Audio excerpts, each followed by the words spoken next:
Welcome to History Sleuth, a podcast exploring the involvement of history and culture in current events. My name is Adelaide, and today we are going to look at one of the writers from the Harlem Renaissance, Carter G. Woodson, and how his comments are still relevant today, and another topic that should be very familiar to listeners of this podcast.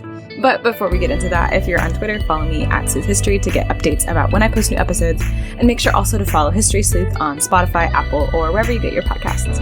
For Black History Month, we are doing twice as many episodes, posting on both Tuesday and Thursday, so make sure you get connected so you don't miss anything. Now, let's jump into our topic for today. So, depending on how quickly I get this episode up, this might still be our current events, or this might be a little bit past, but we are currently in an ice storm, which has caused lots of interesting little snags for lots of people. And so I hope if I am able to post this and we're still in the ice storm, I hope you're staying warm. If it's later, I hope you did stay warm and are surviving okay. So our like Wi-Fi and stuff has been out. So originally the episode that I had planned to go next involved more research on the Harlem Renaissance and kind of like exploring that, especially using the sources I had from my class. But I hadn't done that research yet, and now our Wi-Fi's out, and so I'm not able to like go through and research all of these things as much as I want to. I need to go like in the attic or something and find my textbook. I already put it away.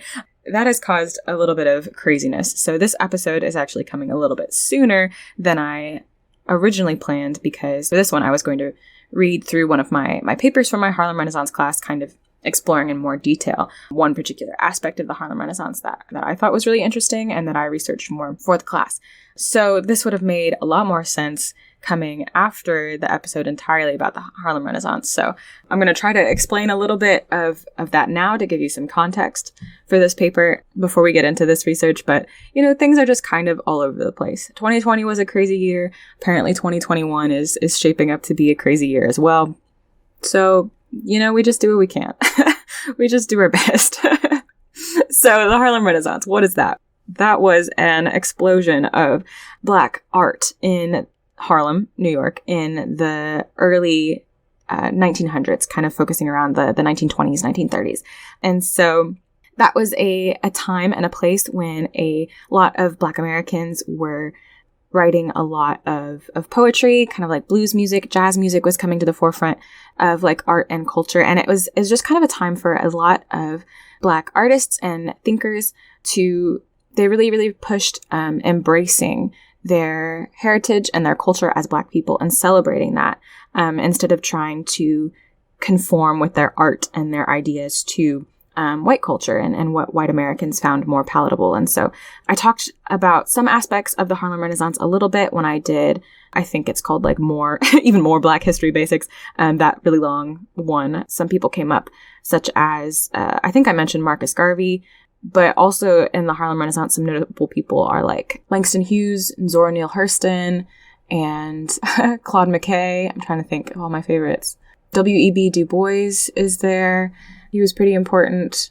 Lots of thinkers and writers and musicians and different people like that. So the Harlem Renaissance is really interesting. I really loved taking that class because of all the poetry that we got to read and just like the writings and stuff. Like, Cain by Jean Toomer. That's super good. I'm going to try to include some of that for the next episode. You know, hopefully when the power comes back and I can look up all of the poems that I want to include. But today we're going to talk specifically about one writer and thinker from the Harlem Renaissance who was writing in this context of the Harlem Renaissance, where people are focusing more on Black history and Black art and just what it means to be a Black person in America. And so that thinker is Carter G. Woodson, and he wrote an essay work thing called The Miseducation of the Negro that focuses on all the different aspects of the education system and how they kind of fail Black children and set them up to not be as successful as their white colleagues. And for this essay, I focused mostly on our understanding of American history because that is something I am more familiar with personally and was more interested in looking into and comparing to our current events. But Carter G. Woodson's work goes into a lot of different topics. And so I will have that source and all the other ones that I used in my description. So if you want to look at it more yourself or kind of explore this topic, pull it apart a little bit more yourself or go in a different direction with it, you can do that. So yes, I'm also going to talk about the 1619 Project. And if you've been listening along or however, really since the beginning of this podcast, I have talked much more about the 1619 Project than I ever thought I would have. It's a work from the New York Times. The work's goal is to frame American history by putting Black Americans and their story at the center. And so starting in 1619, which is when the first enslaved person came to America, rather than starting it in 1776 with the birth of America as a nation. So it's been highly controversial for multiple reasons. Some of it is because it's history done by journalists, and so it's not as well researched or as thorough or as focused as maybe historians would have it. And in my first episode, or not my very first episode, but the first episode I talked about the 1619 Project, I mentioned this a little bit, where I wasn't really too sure how I felt about it. Like, it was very high quality coming from the New York Times as far as like the podcast part of it goes, and the essays are well written, obviously, but the history and the research for it is not necessarily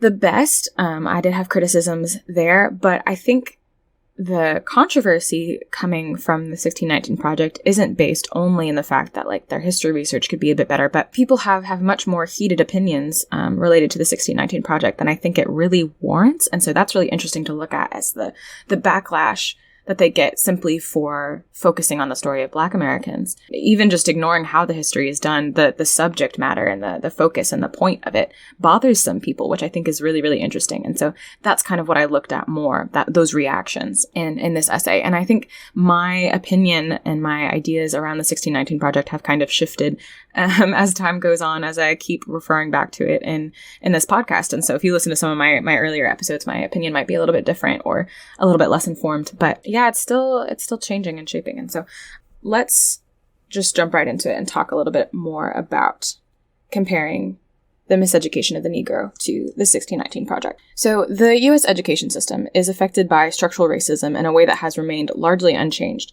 if only becoming more subtle throughout the history of this country. Carter G. Woodson's The Miseducation of the Negro, published in 1933, addresses this problem and the effect that it has on Black students, but the problem and its effect are still prevalent today. This is most evident in the furious backlash to the 1619 Project from the New York Times, a work of journalism that puts the story of Black Americans in the institution of slavery as the focus of the story of American history. Most opposed to this project have been conservative politicians such as Senator Tom Cotton and President Donald Trump, who have made efforts to discard the truth of the 1619 Project and emphasize the American history they learned, a history informed by and supporting white supremacy. The conversations over the 1619 Project and the simple fact that it is controversial shows that Woodson's message in The Miseducation of the Negro is still highly relevant today, and systematic racism in our education systems is a problem that we still need to solve. The Miseducation of the Negro points out specifically and in detail all the ways that the U.S. education system has reinforced white supremacy. Woodson writes, "The so-called modern education, with all its defects, however, does others so much more good than it does the Negro, because it has been worked out in conformity to the needs of those who have enslaved and oppressed weaker peoples." Here, Woodson explains that even though all students are receiving the same education and opportunities, because historically white Americans have had more power and the ability to work to maintain that power, the way that all students are educated is continuing to give them power. He says, the same educational processes which inspires and stimulates the oppressor with the thought that he is everything and has accomplished everything worthwhile, depresses and crushes at the same time the spark of genius in the Negro by making him feel that his race does not amount to much and never will measure up to the standards of other peoples. Because the origins of our country are in institutional slavery and quite a bit of work was done to rationalize and maintain that system, our education systems are still suffering from the emphasis that was placed on teaching people that Black Americans are less than. Woodson is specific in that this institutional racism affects all areas and all subjects of education, but his comments on history are particularly interesting in this discussion on the 1619 Project. Woodson writes, "In history, of course, the Negro had no place in this curriculum. He was pictured as a human being of the lower order, unable to subject passion to reason, and therefore useful only when made the hewer of wood and the drawer of water for others. No thought was given to the history of Africa, except so far as it had been a field of exploitation for the Caucasian. You might study the history as it was offered in our system from the elementary school throughout the university, and you would never hear Africa mentioned except in the negative." Though this was written in 1933, Woodson's observations are still true, even in my own education as a history major at this university. The history of Africa is only discussed in specific upper-level classes on Africa, or in terms of how Europeans exploited Africans and involved themselves in African nations. The history of Black Americans as well is discussed only as a sad subplot to the story of white Americans, and never dwelled on for very long. Because of this, work like the 1619 Project suddenly becomes controversial, though the information they've put together isn't actually anything new. Simply making the choice to focus on Black Americans seems radical to some because the American education system has made a conscious choice not to do so for hundreds of years. New York Times' The 1619 Project is a Pulitzer Prize-winning series of essays and podcast episodes that argues that the founding date of the United States of America could be 1619 rather than 1776, because the first enslaved people arrived in American colonies in 1619. Some of the titles and topics of essays are Our Democracy's Founding Ideals Were False When They Were Written. Black Americans Have Fought to Make Them True by Nikole Hannah-Jones. Myths about physical racial differences were used to justify slavery and are still believed by doctors today by Linda Villarosa. And if you want to understand the brutality of American capitalism, you have to start on the Plantation by Matthew Desmond.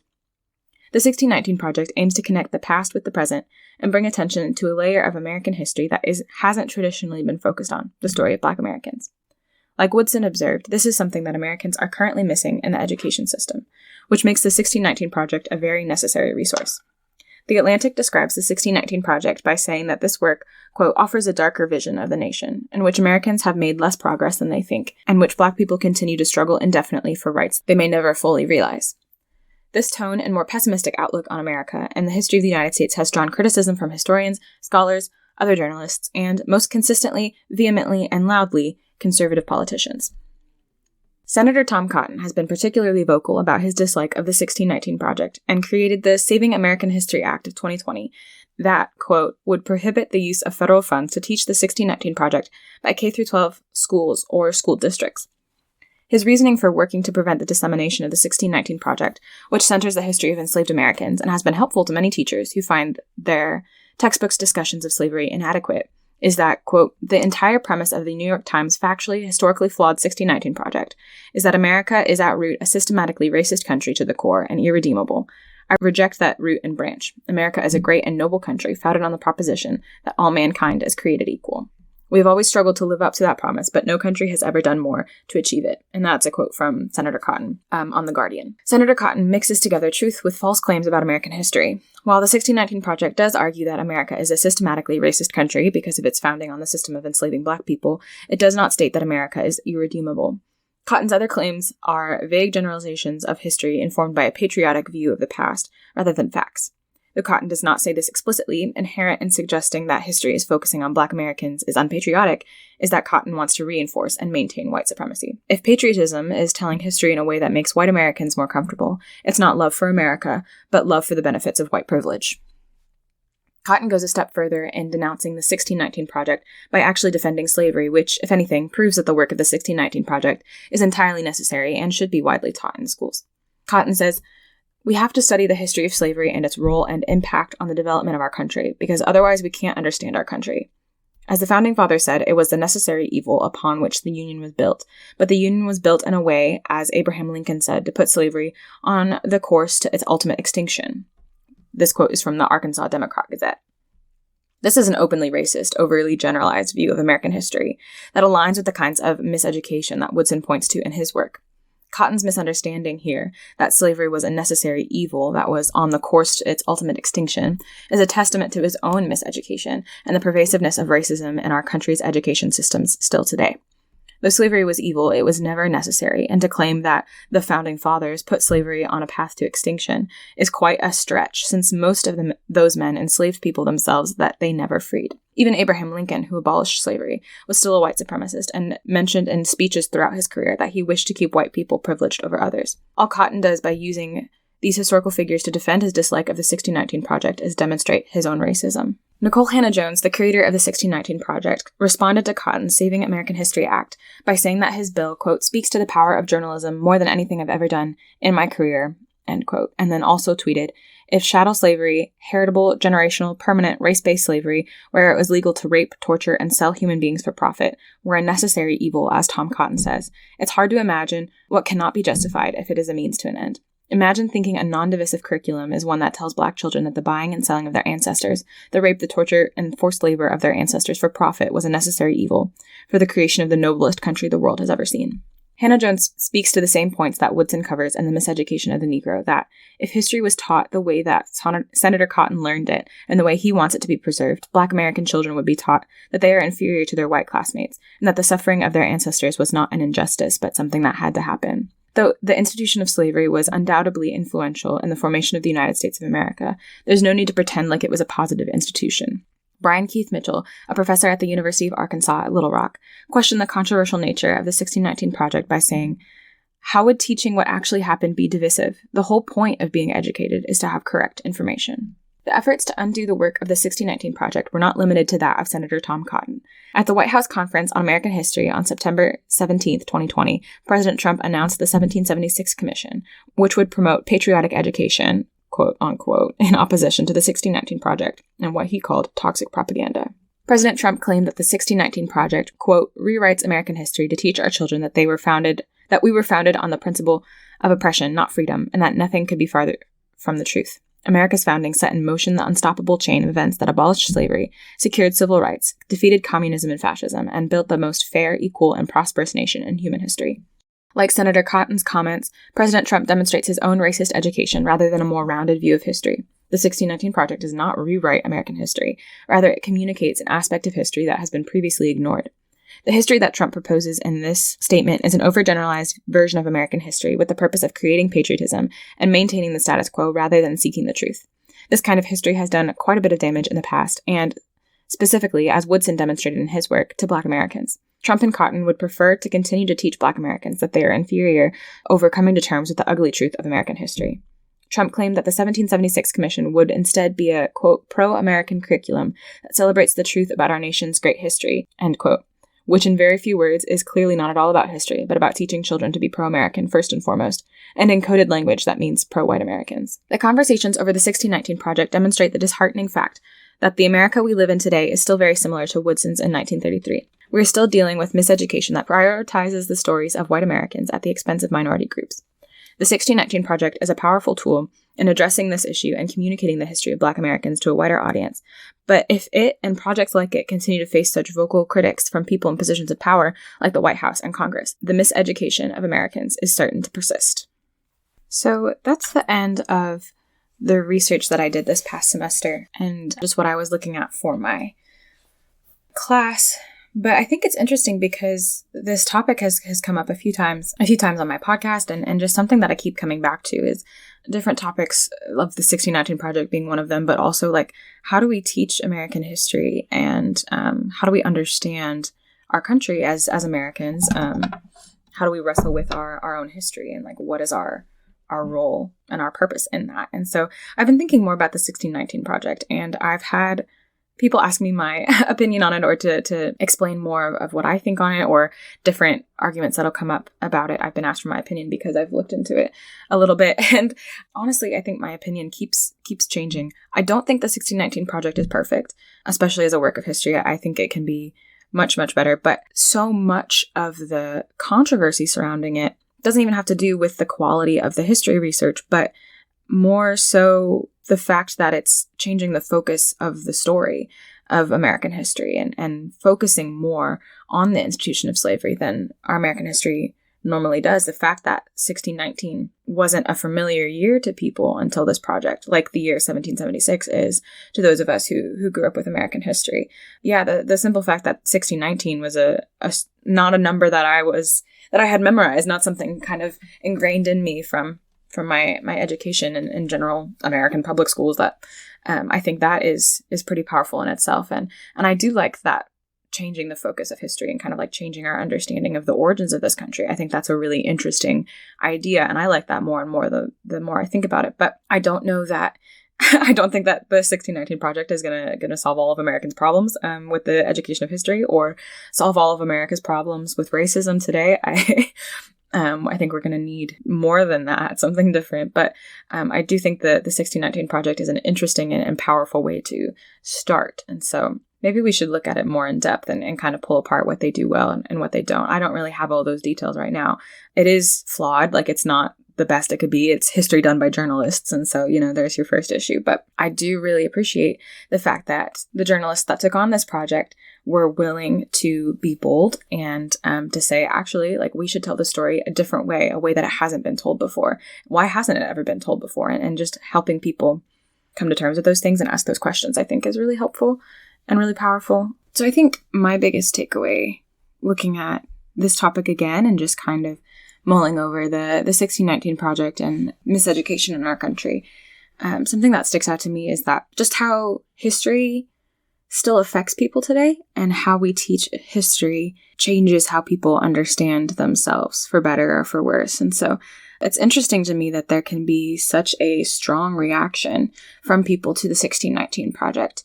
And I think it's important to kind of push on that and try to uncover it a little bit more. Like, why, using Senator Tom Cotton as an example, why does this make him so angry? Like, he's made so many comments about the 1619 Project.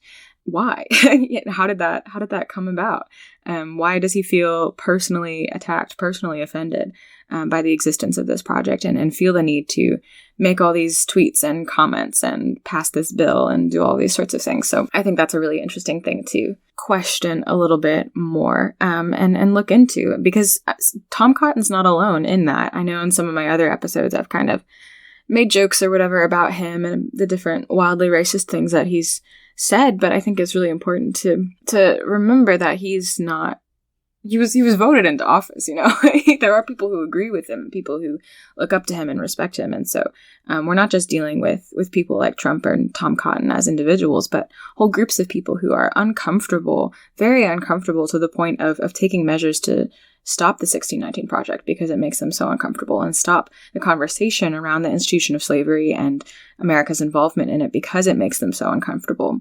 And I think that if we had dealt with this aspect of our history well as Americans, I don't know that people would be so uncomfortable with it or so surprised. I think people who maybe are more familiar with this topic, whether that be people who study history or people who have spent more time coming to terms with, you know, the real implications of what the institution of slavery means for us being Americans. I think people who have spent more time kind of wrestling with the difficulties in this don't have such a severe backlash to the 1619 Project. And so maybe the 1619 Project isn't the solution to how we understand history, but maybe it's a good measuring stick to see, like, well, if people are affected so badly by it, like, maybe, you know, miseducation persists and we need to rethink how we teach the general American population about the institution of slavery, because something like this shouldn't be so shocking, shouldn't be so offensive to people, because this is just facts.